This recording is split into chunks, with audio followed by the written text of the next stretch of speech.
আমি রাস্তায় ছিলাম, রাস্তায় থাকবো, আমি রাস্তার লোক।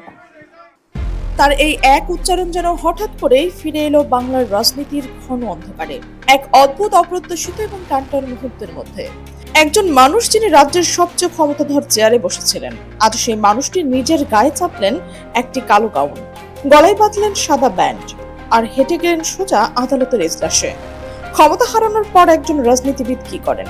চুপ করে বসে থাকেন, দলকে গুছিয়ে নেওয়ার চেষ্টা করেন, নাকি পরের নির্বাচনের জন্য অপেক্ষা করেন? কিন্তু এই মানুষটি এসবের কিছুই করলেন না। তিনি এমন একটি পথ বেছে নিলেন যা পশ্চিমবঙ্গের রাজনৈতিক ইতিহাসে আগে কেউই দেখেনি। আর এই একটি মাত্র পদক্ষেপ পুরো রাজ্যের রাজনৈতিক হাওয়া ঘুরিয়ে দিয়েছে। কি ঘটেছিল আসলে? কেন এই নাটকীয় রূপান্তর? আর এর পেছনে লুকিয়ে থাকা আসল কারণটা জানলে আপনি চমকে উঠবেন। পশ্চিমবঙ্গের রাজনৈতিক স্মৃতিতে এমন দৃশ্য আগে কখনো ধরা পড়েছে কিনা তা নিয়ে হয়তো দীর্ঘদিন আলোচনা চলবে। যে মানুষটিকে এক দশকেরও বেশি সময় ধরে বাংলার ক্ষমতার কেন্দ্রবিন্দুতে দেখা গেছে সাদা সুতি শাড়ি, সাধারণ হাওয়াই চটি আর পরিচিত দৃঢ় ভঙ্গিমায়, সেই পরিচিত অবয়বই এক সকালে বদলে গেল সম্পূর্ণ অন্য রূপে। মুখ্যমন্ত্রীর দপ্তরের করিডোরে নয়, জনসভার মঞ্চেও নয়, রাজপথের মিছিলেও নয়, মমতা বন্দ্যোপাধ্যায়কে দেখা গেল কলকাতার হাইকোর্টের এজলাসে। ক্ষমতার আসন থেকে সরে যাওয়ার পর কোনো প্রাক্তন মুখ্যমন্ত্রী যখন সরাসরি আদালতের মেঝেতে দাঁড়িয়ে মানুষের অধিকারের প্রশ্ন তুলতে চান, তখন রাজনীতির ভাষায় আর আগের মতো থাকে না, তা বদলে যায় লড়াইয়ের এক নতুন অভিধানে। এই দৃশ্য একদিনে তৈরি হয়নি, এর পেছনে জমে রয়েছে নির্বাচনের ফল ঘোষণার পর থেকে রাজ্য জুড়ে ছড়িয়ে পড়া আতঙ্ক, অভিযোগ, রাজনৈতিক প্রতিহিংসা এবং অসহায় মানুষের চাপা কান্না। গণতন্ত্রের উৎসব বলে যে নির্বাচনের কথা বলা হয়, সেই উৎসবের আলো মুছে যেতেই যেন বাংলার নানা প্রান্তে নেমে আসে শীতল ভয়ের আবরণ। বিধানসভার নির্বাচনের ফলাফল ঘটেছিল এক বিরাট রাজনৈতিক উলটপালট। ভারতীয় জনতা পার্টি 260টি আসনে জিতে একক সংখ্যাগরিষ্ঠতা নিয়ে ক্ষমতায় উঠোনে বসে যান। আর বহু বছর ধরে রাজ্য শাসন করা তৃণমূল কংগ্রেসের সংকুচিত হয়ে দাঁড়ায় মাত্র 80টি আসন। এই ব্যবধান ছিল শুধু সংখ্যার নয়, তা ছিল শাসন ক্ষমতা হারানোর ধাক্কা, কর্মী সমর্থকদের মনোবল ভেঙে পড়ার মুহূর্ত এবং বাংলার রাজনীতির মঞ্চে এক প্রবল ভূমিকম্পের ঘোষণা। কিন্তু ফল প্রকাশের পরপরই পরিস্থিতি আরও জটিল হয়ে ওঠে। অভিযোগ উঠতে থাকে বিজয়ী শিবিরের কর্মীদের একাংশ রাজ্যের বিভিন্ন জেলায় তাণ্ডব চালাচ্ছে। রাজনৈতিক প্রতিপক্ষের ঘরবাড়ি, দোকানপাট, ব্যবসায়িক স্থাপনা ভাঙচুরের খবর ছড়িয়ে পড়ছে। কোথাও বিরোধী কর্মীরা ঘরছাড়া, কোথাও পরিবার আতঙ্কে রাত কাটাচ্ছে, আবার কোথাও রাজনৈতিক সংঘর্ষে রক্তাক্ত হয়ে প্রাণহানির অভিযোগ পর্যন্ত পৌঁছে যাচ্ছে। এই সমগ্র অস্থিরতার মধ্যে সবচেয়ে ভয়ঙ্কর অভিযোগ ঘনীভূত হয়েছে রাজ্যের সংখ্যালঘু মুসলিম সম্প্রদায়কে ঘিরে।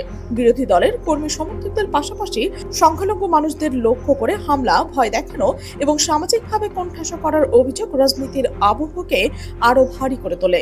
সংবিধান যে দেশের ধর্মচরণের স্বাধীনতা নিশ্চিত করে, সেই দেশে বাংলার মাটিতে ধর্মীয় অধিকারের ওপর আঘাত আসছে, এমন অভিযোগ পরিস্থিতিকে আরো বিস্ফোরক করে তুলেছে।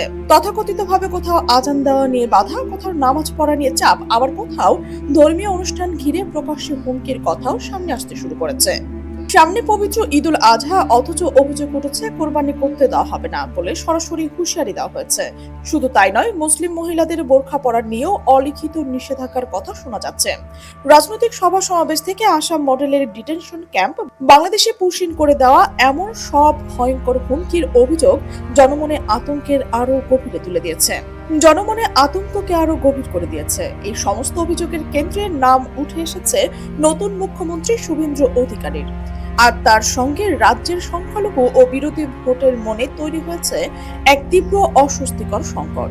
এই সময় যখন তৃণমূল কংগ্রেসের নিচুতলার কর্মীরা একদিকে পরাজয়ের ধাক্কায় স্তব্ধ, অন্যদিকে রাজনৈতিক সন্ত্রাসের অভিযোগে বিপর্যস্ত, তখন মমতা বন্দ্যোপাধ্যায় বেছে নিলেন এমন এক পথ যা তার দীর্ঘ রাজনৈতিক জীবনের ধারার সঙ্গে মিলে গেলেও রূপে ছিল সম্পূর্ণ নতুন। মিছিল, ধর্ণা, স্লোগান, প্রতিবাদ, এসব দিয়েই তার রাজনৈতিক উত্থান। কিন্তু এবার পেশি শক্তির সামনে রাজপথকে একমাত্র ভরসা না করে তিনি হাতে তুলে নিলেন সংবিধান, আইন, আদালতের পথ, যেন ধ্বংসস্তূপের ভেতরে থেকে ছাই ঝেড়ে ওঠা এক ফিনিক্স পাখি। তিনি জানিয়ে দিলেন পরাজয় তার জন্য শেষ শব্দ নয়। গত বৃহস্পতিবার সকাল 11টায় কলকাতার হাইকোর্ট চত্বরে সাধারণত ব্যস্ত থাকে, কিন্তু সেদিন ব্যস্ততা ছিল অন্যরকম। মানুষের চোখে কৌতূহল, আইনজীবীদের মধ্যে ফিসফিস, নিরাপত্তা রক্ষীদের সতর্কতা, সব মিলে পরিবেশ তৈরি হয়েছিল এক অদ্ভুত চাপ উত্তেজনার। সে সময় গাড়ি থেকে নামলেন মমতা বন্দ্যোপাধ্যায়। তবে তিনি সেই চেনা রাজনীতির পোশাকে নয়। তার গায়ে আইনজীবীর কালো গাউন, গলায় সাদা ব্যান্ড। যাকে এতদিন প্রশাসনিক ক্ষমতার প্রতীক হিসেবে দেখা হচ্ছে, তাকে হঠাৎ আদালতের আইনজীবী রূপে দেখে উপস্থিত অনেকেই বাকরুদ্ধ হয়ে পড়েছেন। সাধারণ মানুষ থেকে বিজ্ঞ আইনজীবী সবার চোখে ছিল বিস্ময়ের ছাপ। এজলাসের বিচারপতি সুজয় পাল এবং বিচারপতি পার্থ সারথী সেনার উপস্থিতিতে যে মামলা শুনানি ঘিরে এই উত্তেজনা, সেটিও ছিল অত্যন্ত তাৎপর্যপূর্ণ।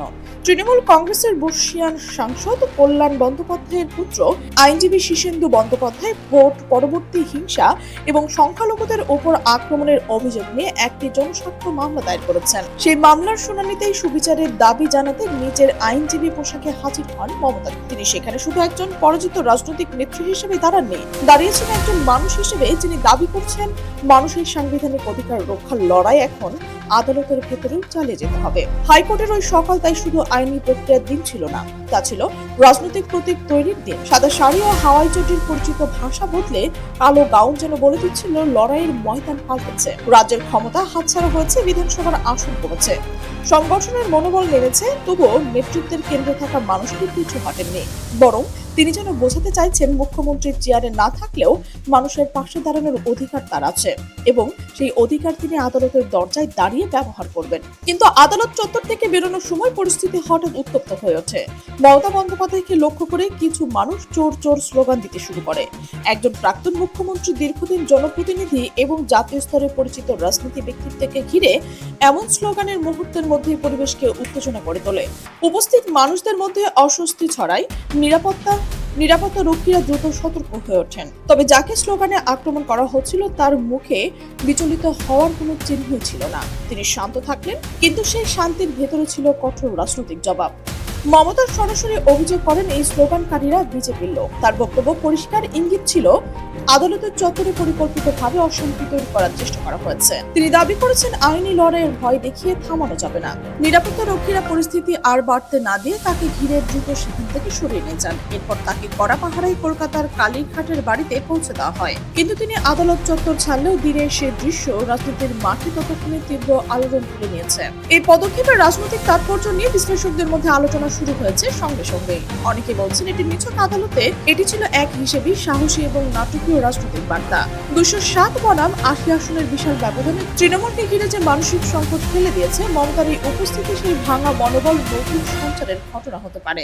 যারা ভেবেছিলেন ক্ষমতা হারানোর পর তিনি হয়তো কিছুদিন আড়ালে থাকবেন, তাদের সামনে তিনি উল্টো ছবি তুলে ধরলেন। তিনি জানিয়ে দিয়েছেন সরকার নেই কিন্তু সংগ্রাম আছে, পদ নেই কিন্তু পথ আছে, চেয়ার নেই কিন্তু মানুষের পাশে দাঁড়ানোর দায়িত্ব এখনো তার কাঁধে রয়েছে। তৃণমূলের কর্মীদের কাছে এই বার্তা ছিল বিশেষ তাৎপর্যপূর্ণ। পরাজয়ের পর যারা দিশাহীন, যারা রাজনৈতিক প্রতিহিংসার অভিযোগে আতঙ্কিত, যারা ভাবছেন নেতৃত্ব কোথায় দাঁড়াবে, তাদের সামনে মমতা বলেছেন আমি আছি। সংখ্যালঘু সম্প্রদায়ের যে অংশ নিজেদের অসহায়, ভীত এবং বাস্তুচ্যুত হওয়ার আশঙ্কায় দিন কাটাচ্ছেন বলে অভিযোগ উঠেছে, তাদের দিকেও এই পদক্ষেপ এক ধরনের আশ্বাস হয়ে পৌঁছায়। রাজনৈতিক পর্যবেক্ষকদের একাংশ মনে করছেন মমতা বন্দ্যোপাধ্যায় খুব ভালো করে বুঝতে পেরেছেন বিজেপি বিপুল জয়ের পেছনে শুধু নির্বাচনী গণিত নয়, আরো কিছু গভীর প্রশ্ন রয়েছে। ভোট তালিকা থেকে শুরু করে লক্ষ লক্ষ বিরোধী ভোটের নাম কৌশলে বাদ দেওয়ার যে অভিযোগ ইতিমধ্যেই সামনে এসেছে বলে দাবি উঠছে, এই বিষয় নিয়েও তিনি সুপ্রিম কোর্টের প্রধান বিচারপতির এজলাসে সওয়াল করেছেন। একদিকে রাজপথের হিংসা, অন্যদিকে ভোটার অধিকার এবং সাংবিধানিক সুরক্ষার প্রশ্ন। সব মিলিয়ে তিনি আদালতকে এখন চূড়ান্ত রাজনৈতিক ও আইনি রণক্ষেত্র হিসেবে দেখতে চাইছেন। নির্বাচনের ফল ঘোষণার পর যে অশান্তি, লুণ্ঠন এবং ধর্মীয় বিভাজন এবং ভয়ের পরিবেশ নিয়ে অভিযোগ উঠছে, তার বিরুদ্ধে দাঁড়ানোর জন্য তার এই আইনজীবী রূপ ছিল নিঃসন্দেহে এক শক্তিশালী প্রতীক। যিনি দীর্ঘদিন নিজেকে রাস্তার লোক বলে পরিচয় দিয়েছেন, তিনি এবার দেখলেন রাস্তার লড়াই আদালতের ভেতরে পৌঁছাতে হবে। তার এই রূপ অনেকের কাছে অগ্নিকন্যার পুরনো পরিচয়কে নতুন ভাষায় ফিরে আনার মতো। পদমর্যাদার অহংকার ছেড়ে ক্ষমতার আসন থেকে বেরিয়ে এসে সরাসরি সাধারণ মানুষের পক্ষে আইনি ময়দানে নামার যে দৃশ্য আজকে ভারতীয় রাজনীতিতে বিরল বলে অনেকেই মনে করছেন। প্রশ্ন এখন একটাই, এই আইনি লড়াই কতদূর যাবে? কলকাতা হাইকোর্টে শুরু হওয়া এই উত্তেজনার অধ্যায় কি তৃণমূল কংগ্রেসকে রাজনৈতিকভাবে ঘুরে দাঁড়ানোর নতুন শক্তি দেবে?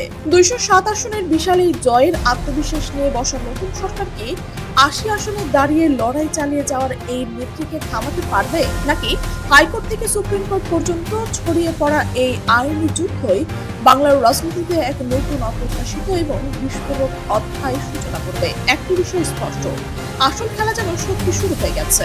এই টানটান রাজনৈতিক বিশ্লেষণে আপনার কেমন লাগছে তা অবশ্যই কমেন্টে জানান। দেশের রাজনীতির ক্ষমতার অন্দরের খবর, আদালতের লড়াই এবং সত্যভিত্তিক বিশ্লেষণ জানতে এখনই সাবস্ক্রাইব করুন জিএলপি ভয়েস এবং বেল আইকনটি অন করে রাখুন। ভিডিওটি শেয়ার করুন যেন সবাই সত্য জানার সুযোগ পায়। দেখা হবে পরবর্তী ভিডিওতে, সে পর্যন্ত ভালো থাকুন, সুস্থ থাকুন।